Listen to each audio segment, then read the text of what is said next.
जय हिंद एवरीवन। अगर तुम अभी एनडीए की तैयारी शुरू कर रहे हो और ये सोच रहे हो कहाँ से करूँ, क्या पढूं, कैसे पढूं, कितना टाइम दूं, क्या क्या करना पड़ेगा, और ये सारे के सारे सवाल तुम्हारे माइंड में आ रहे हैं, तो ये वीडियो तुम्हारे लिए।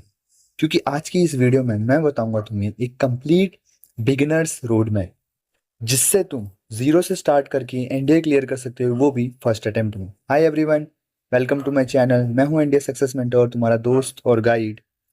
अगर तुम क्लास 10th 11th या 12th में हो और एनडीए की तैयारी शुरू करना चाहते हो, तो आज की इस वीडियो तुम्हारे लिए क्लियर डायरेक्शन देगी। कहाँ से शुरुआत करनी है, कैसे प्रिपरेशन करनी है, क्या करना है और कैसे कंसिस्टेंसी बना के रखनी है कि तुम अपना सफर यहाँ तक ला सको। पहली चीज जो तुम्हें समझ के रखनी है वो समझना है कि एनडीए पे एग्जाम पैटर्न है कैसा। एनडीए के एग्जाम में दो पेपर होते हैं। एक होता है मैथ्स का, जिसमें 120 क्वेश्चंस आते हैं। हर क्वेश्चन 300 मार्क्स का होता है। हर क्वेश्चन 2.5 मार्क्स का होता है और टोटल पेपर 300 मार्क्स का होता है। माइनस मार्किंग भी होती है 0.83 की, और कट ऑफ जाती है 75 मार्क्स, जो कि अप्रोक्सीमेटली होते हैं 30 क्वेश्चन। ओके, अब बात करते हैं जीएटी। जीएटी में आते हैं 150 क्वेश्चंस।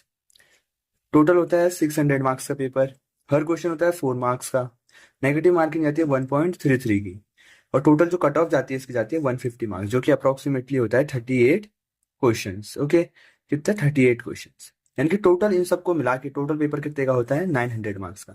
900 मार्क्स का पेपर होता है और साथ ही साथ में 900 मार्क्स का होता है एसएसबी। ठीक है, यानी कि टोटल जो तुम्हारा पूरी पूरी जो कट ऑफ बनती है, यानी कि मेरिट लिस्ट बनती है, वो बनती है 1800 मार्क्स।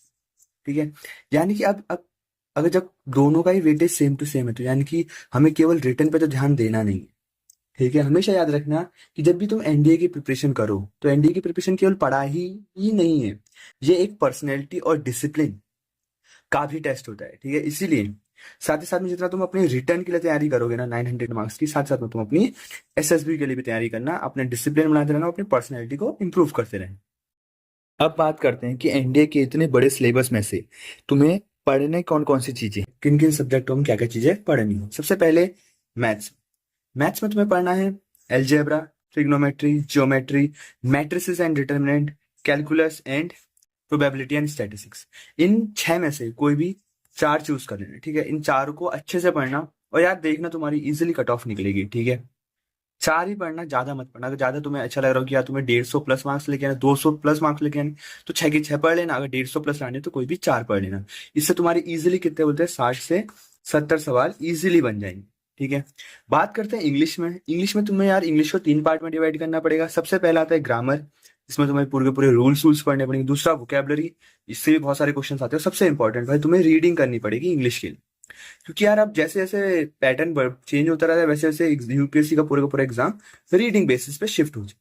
अब बात करते हैं तुम्हें जीके में क्या क्या सब्जेक्ट पढ़ने पड़ेंगे। सबसे पहले फिजिक्स पढ़ना पड़ेगा, सबसे इंपॉर्टेंट है, हाईएस्ट मार्क्स वेटेज आता है इसका। एंड ज्योग्राफी, सबसे ज्यादा वेटेज इसी का, इन दोनों का ही है।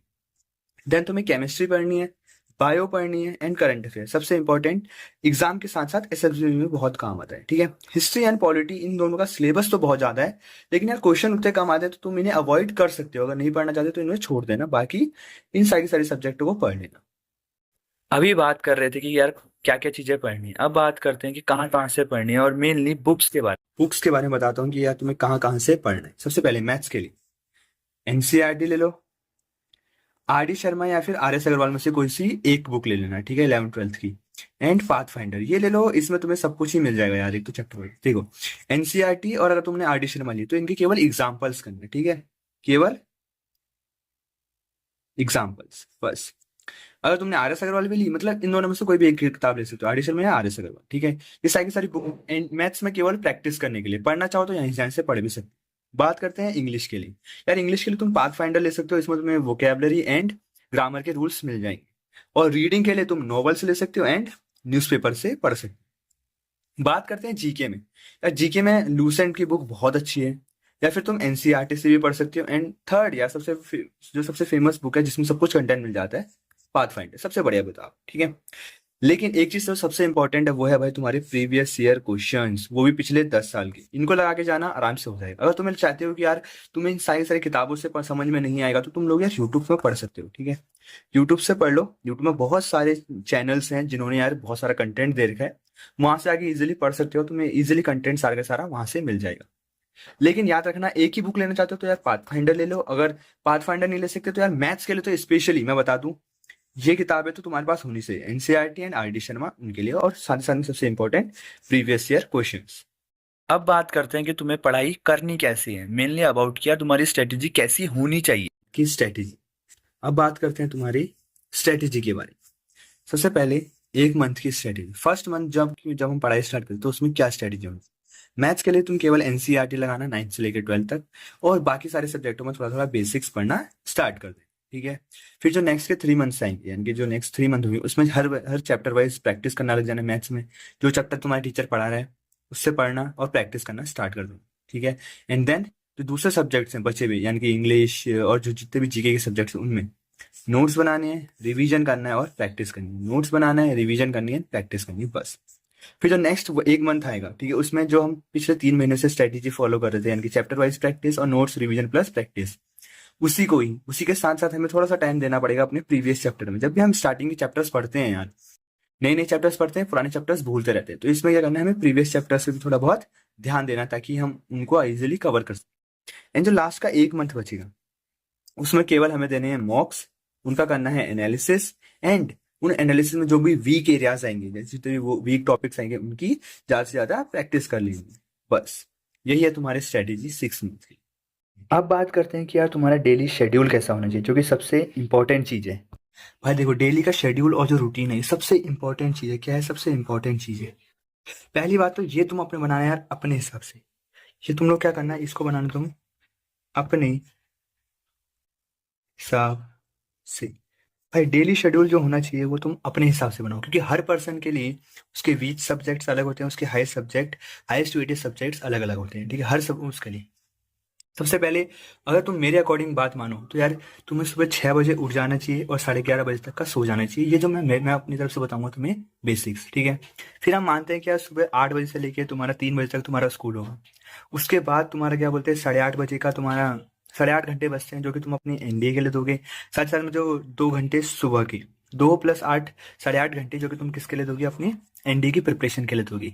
लेकिन एक चीज याद रखना, जब भी तुम एनडीए की प्रिपरेशन करोगे तो यार जो वीक सब्जेक्ट्स होंगे, ठीक है, उनको हमेशा ज़्यादा टाइम देना, और जो हाई वेटेज सब्जेक्ट होंगे उन्हें भी ज़्यादा टाइम देना। अब मैं बताता हूँ मैं हाई वेटेज सब्जेक्ट्स कौन कौन से हैं। सबसे पहले math, English, physics, chemistry, biology और ज्योग्राफी। ये सारे सारे वो सब्जेक्ट्स हैं जिनका वेटेज ज़्यादा है।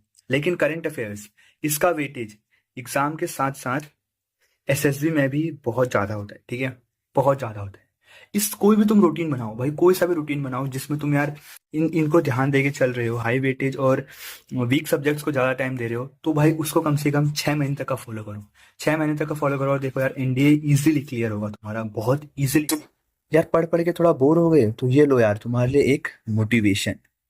हमेशा याद रखना एनडीए की प्रिपरेशन एक मैराथन है, स्प्रिंट नहीं।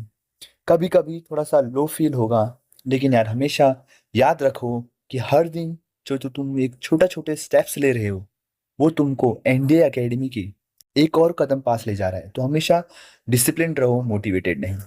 अब बात करते हैं ऐसे मिस्टेक्स के बारे में जो कि most of the beginners follow करते हैं। सबसे पहली चीज, वो यार सारे के सारे सब्जेक्ट को सेम ही टाइम पे पढ़ने का ट्राई करते हैं यार। उन्होंने डिसाइड किया कि यार आज हम 2 घंटे पढ़ेंगे, 2 घंटे में हम मैथ्स भी पढ़ेंगे, इंग्लिश भी पढ़ेंगे, ज्योग्राफी पढ़ेंगे, फिजिक्स पढ़ेंगे, इनके सारे सब्जेक्ट हम एक ही टाइम पे पढ़ेंगे, हम और किसी को पढ़ेंगे ही नहीं, मतलब सब और किसी टाइम नहीं, एक ही टाइम पे सारे के सारे सब्जेक्ट पढ़ेंगे। ऐसा मत करना, ठीक है। दूसरी मिस्टेक जो करते हैं वो करते हैं केवल वीडियोस ही वीडियोस देख लेते हैं यार। यूट्यूब पे भी बहुत सारा कंटेंट मिला है, तो वहाँ पे केवल वीडियो से वीडियोस देख ली, नोट्स बनाए ही नहीं, किसी भी सब्जेक्ट की नोट्स ही नहीं बनाती।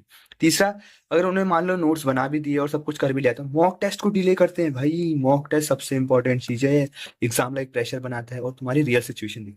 सही स्ट्रेटेजी क्या होनी चाहिए कि यार हर सब्जेक्ट के लिए अलग अलग टाइम दो, वीडियोस मत देखो, नोट्स भी बनाओ। एंड थर्ड, यार वीकली रिवीजन करो और हर 2 वीक्स में एक मॉक टेस्ट दो। ये होगी तुम्हारी सही स्ट्रेटेजी, और इन मिस्टेक्स को अवॉइड करना। फिर देखो यार तुम कैसे एग्जाम नहीं निकालते, मैं भी देखता हूँ। अब बात करते हैं जितने भी एनडीए एस्पिरेंट्स होते हैं उनका माइंडसेट कैसा होता है। एनडीए सिर्फ नॉलेज टेस्ट नहीं, ये एक माइंडसेट टेस्ट भी है। Early wake up, physical fitness, consistency, ये तुम्हें बाकी एस्पिरेंट से अलग बनाएगा। अगर सही direction plus daily routine maintain कर लिया तो ज़ीरो से शुरू करके एनडीए क्रैक करना 100% पॉसिबल है। तो ये थी एनडीए बिगिनर्स के लिए एक कंप्लीट रोड मैप। अगर तुम अभी स्टार्ट कर रहे हो तो बस इन स्टेप्स को फॉलो करो और मैं गारंटी देता हूँ तुम्हारा एनडीए का एग्ज़ाम 101% क्लियर होगा। और अगर ये वीडियो हेल्पफुल लगी हो और ऐसी ही वीडियोस चाहिए हों जिसमें मैं तुम्हें गाइड करूँ तो मुझे कमेंट सेक्शन में बताना है कि नेक्स्ट वीडियो किस टॉपिक पे चाहिए। और ऐसी वीडियोस के लिए मेरे इस चैनल को फॉलो कर लो या सब्सक्राइब कर लो। मिलते हैं नेक्स्ट वीडियो में, तब तक के लिए जय हिंद।